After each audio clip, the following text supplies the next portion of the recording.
Teal House Farm. I was just getting ready to water. I just planted a big corn patch here, and I was just doing some thinking on the garden, and I just wanted to make a video just of encouragement for this gardening season, which really is a really good kind of metaphor for life in general. So this is the time of the year, if you're in the United States, for a lot of the United States, that it's planting time. If you're really far south, I'm kind of late hitting you, but for most of us, this is when we're really starting to think about putting our gardens in.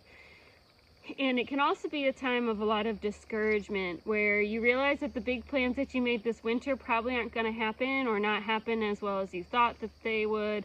Maybe you had plans to build a bunch of new raised beds, or to till up a new area, or to lay cardboard down and expand your no-till garden, and you're not going to hit the mark on what your goal was. You know, maybe the money is too tight, or maybe you just ran out of time, or maybe your health isn't what you thought it would be, and now it's getting, you know, it's too big of a project for you to be able to handle the garden the size that you thought you would be able to. You know, a lot of reasons can come up, and it can be really discouraging, and it can make you feel like it's not worth it at all. Like, you know, especially in this world of social media, it's real easy to compare yourself to other people's gardens, because when you look on like YouTube, like, you see the best, because that's what people want to share. They don't really share. We try to be really realistic and share struggles and things like that, but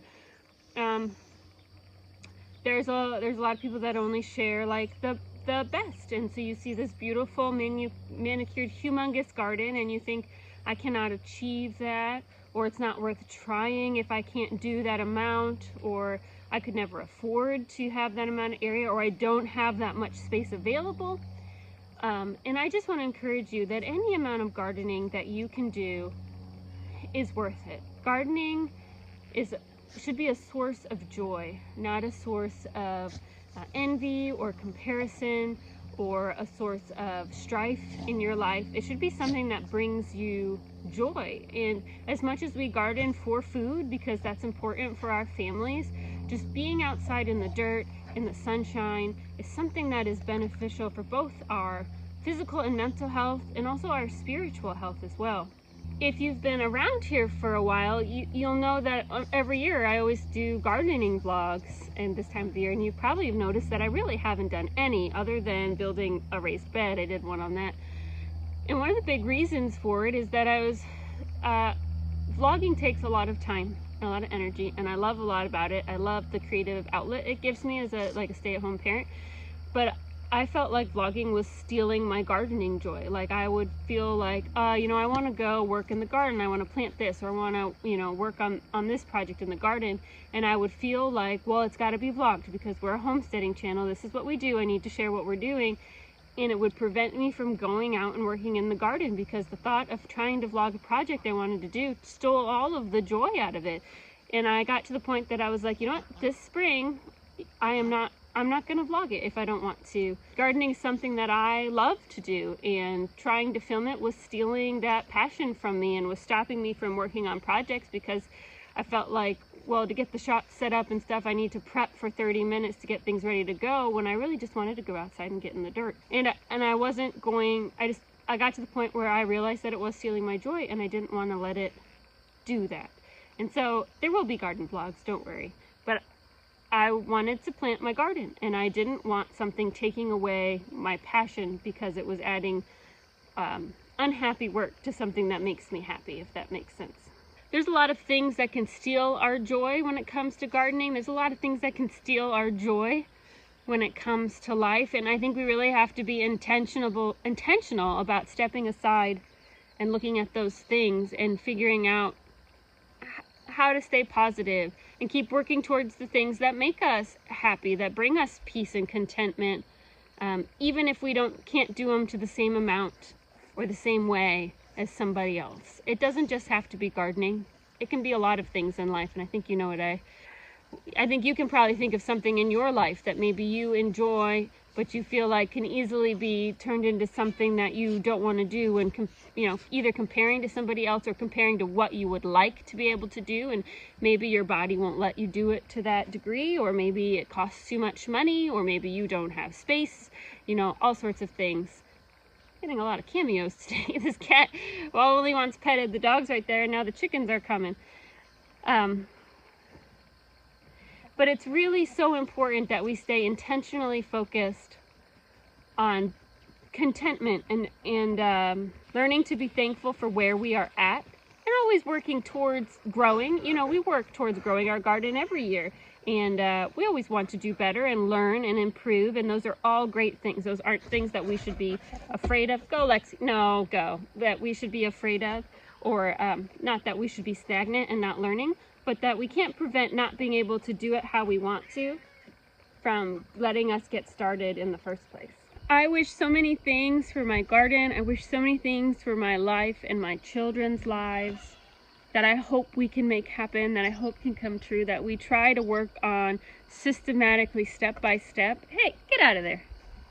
That sometimes maybe the cats or the dog want to destroy, or life wants to steal from us, steal that joy from us, or to put big obstacles in our way. And it can be really discouraging not to be able to make those steps, or to feel like you have to take steps back.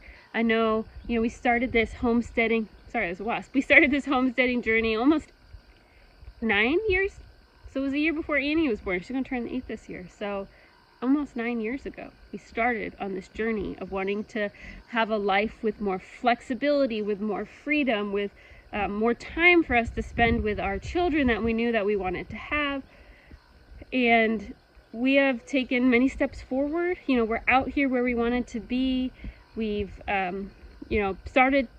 started gardening in many different ways. We've built and had to dismantle systems that we worked so hard. When we realized that Sam was going to have to go back to school, that we really had no way to financially be able to take care of our family the way that we needed to be able to, that this dream of just living off the land was just not going to happen for us, that we just could not build the income that we needed off the land like we had originally hoped, because we just could not get invested in the land financially. There were just so many roadblocks for us that we realized that we were not going to be able to just live off the land like we had hoped to, that we were going to have to send Sam back to school for a job that would give him the flexibility and the income that we needed to be able to take that next step, if that makes sense. That those 2 years we had to take so many steps back. We had to sell off of all of our dairy animals. We had to sell off most of our meat goats. We had to dismantle a large part of our garden because we just couldn't afford to do anything. And we had to sell so much to be able to afford to get him through school. It was an investment in the future, but it was really hard to do. It's always hard to take steps back. And those types of discouragements can really take so much from you. It can take a lot of your motivation for moving forward. I know when we were tackling and are still tackling health problems with one of our children that change a lot about the life that we thought we wanted to live, but we want the best life for our children, all of our children, even if that looks different than what we thought it would be.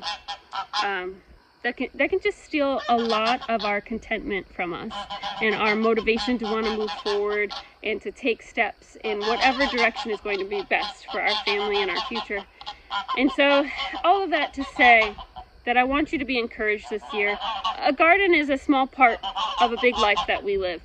And but it is such an important metaphor for life, and it is such a spot of just grounding and peace. It should be a place of peace and of joy. It should not be something that you look at every day and feel overwhelmed and stressed about or disappointed in.